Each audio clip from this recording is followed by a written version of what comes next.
পেশাব করার পর আমরা কিভাবে পবিত্র হব? দুইটা পদ্ধতি আছে। সবচেয়ে উত্তম পদ্ধতি হলো পানি ব্যবহার করা, তার আগে কুলুক ব্যবহার করা। কুলুক দিয়ে মুছলেন, এরপর পানি দিয়ে ধুইলেন, এটা হলো সবচেয়ে উত্তম।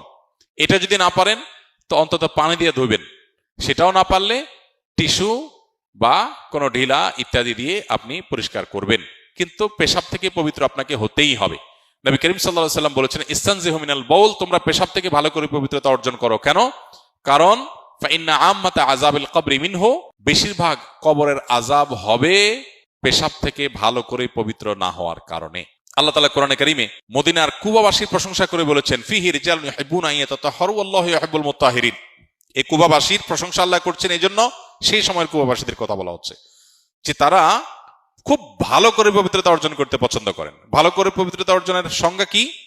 অনেক তাফসীরবিদরা লিখেছেন, এর সংজ্ঞা হলো তারা আগে ঢিলা বা কুলুক বা এই টিস্যু ইত্যাদি এই জাতীয় জিনিস ব্যবহার করতেন, আর এরপরে পানি দিয়ে ধৌত করতেন, যেটা মরুভূমিতে দুষ্প্রাপ্য, কঠিন, কিন্তু তারা এটা করতেন। আল্লাহ সেটা প্রশংসা করেছেন। এই জন্য টিস্যু হোক, ঢিলা কুলুক হোক, কিছু দিয়ে মুছে এরপরে পানি দিয়ে ধৌত করলেন, এটা হবে পেশাব থেকে পবিত্র হওয়ার সবচেয়ে ভালো উপায়।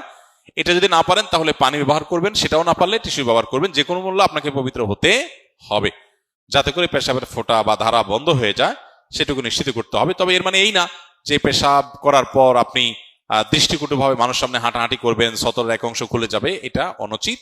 প্রয়োজনে ওই জায়গায় বসে অপেক্ষা করে আপনি যেভাবেই হোক পবিত্র হওয়ার এবং পেশাবের ফোঁটা বন্ধ হওয়ার এবং ধুয়ে পরিচ্ছন্ন করা বা মুছে পরিচ্ছন্ন করা, এটুকু আপনাকে নিশ্চিত করতে হবে।